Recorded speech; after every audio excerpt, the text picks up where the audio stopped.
visiting a small island just off the coast of northeast England. It's connected to the mainland by a tidal causeway. But why, for this island, am I playing a traditional Irish hymn sung in Norwegian? Well, the answer is there is a strong connection between the three in the history of Lindisfarne and Holy Island.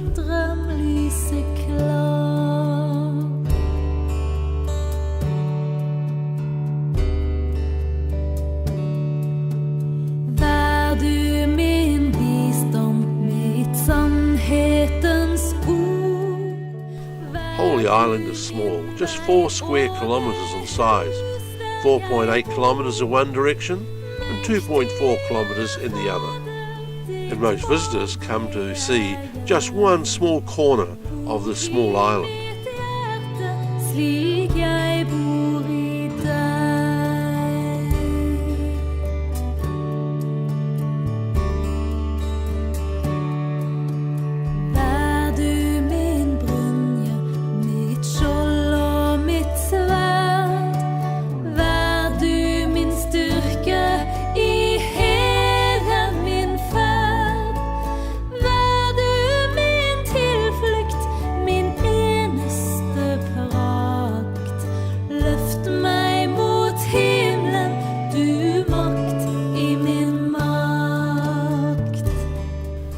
Some of each day, the village is quiet and peaceful. But then, as the low tide enables the causeway to be used, the town fills up. The day trippers have arrived, and in summer, busloads of tourists cross the causeway.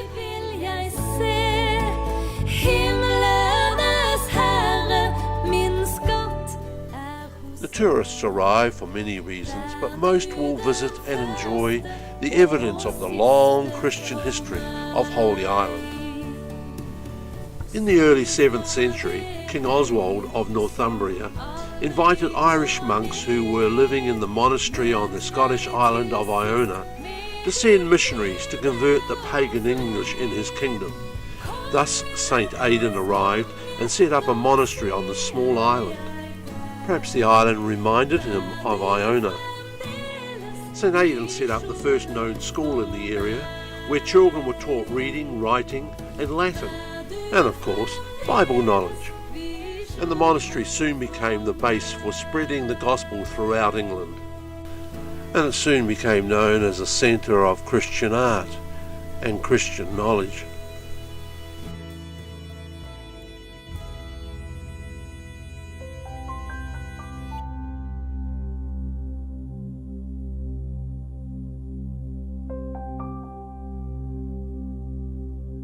Somewhere around 680 AD, St. Cuthbert arrived at Lindisfarne.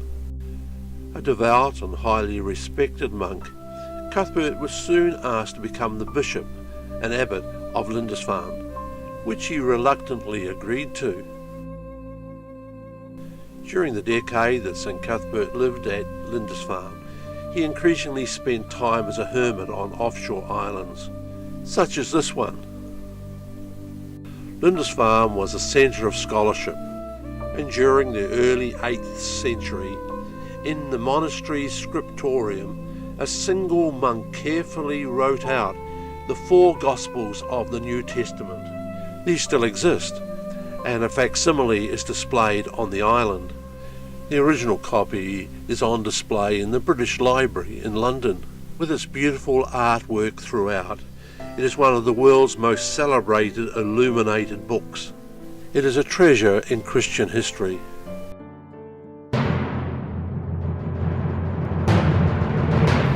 Life changed forever in the monastery and on the island in 793 with the arrival of the first Viking raiders from Norway.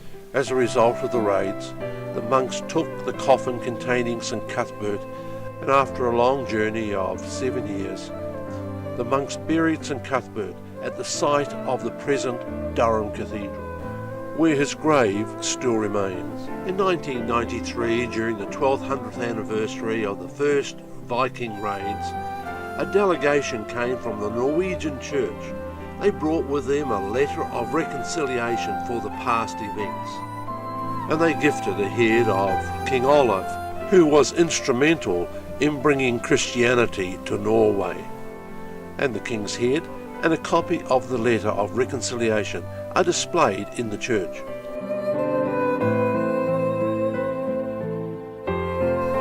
While there is still some stonework from the 7th century Saxon church, most of what we see here dates from the 12th and 13th centuries. Today the church is not only a tourist attraction, but also an active centre of worship and Christian witness. It is also the destination for many pilgrims, some of whom have followed the way of St Cuthbert from Iona across the mainland to Lindisfarne, just as many pilgrims have done over the previous centuries.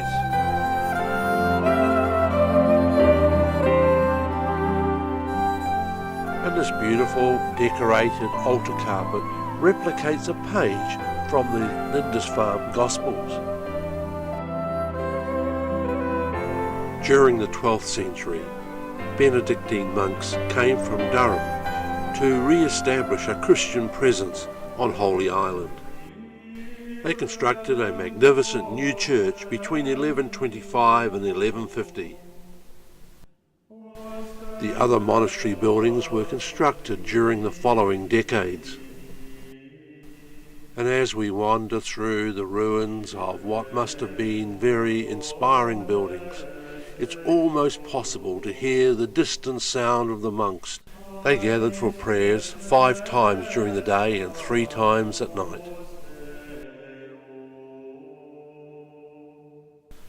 While the monks associated with St Aidan and St Cuthbert followed the rites of the Irish Catholic Church, the monks of the 12th century followed the rites of the Latin Church, which had a much stronger hierarchy.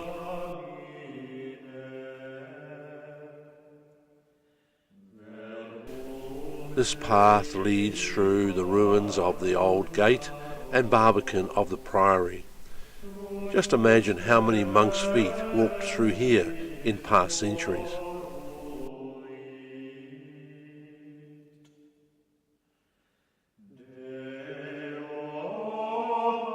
So these are the ruins of a medieval monastery, established in the 12th century and surviving right through to 1537, when King Henry VIII suppressed the Catholic Church. And from that time, the buildings gradually fell into the ruined state that we see today. It is sad that all we have today are ruins, but we can find illustrations of what the monastery must have looked like during its working life, and what the church would have looked like when it was completed in 1150.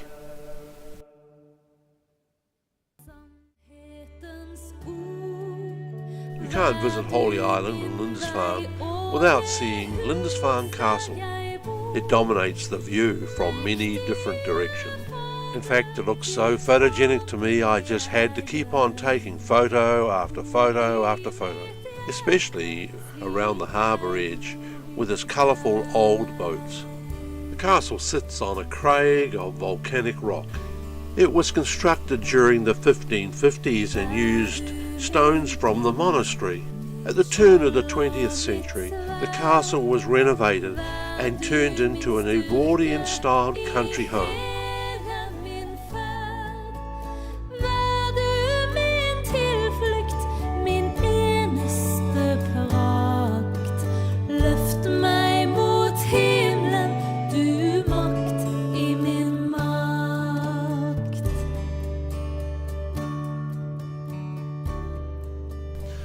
Where else in the world can you get fresh crab sandwiches like these at the island store? And this family claims to have the secret recipe that the monks followed in making honey mead, and they provide small free samples. St Mary's Parish Church is a venue for cultural events. In this case it was English concertina expert Alistair Anderson and supporting string players. And during my visit, a nearby bird sanctuary from the mainland brought some owls and hawks along to be photographed. And for a small price, you could be photographed holding one. But my preference was just photographs of the bird, leave the humans out. I'm sure the birds were more photogenic. And at low tide there are often walkers following the old marked Pilgrim's Way across the mudflats. It's been followed by pilgrims for many centuries, and there are even refuge towers for anyone trapped by the rising tide.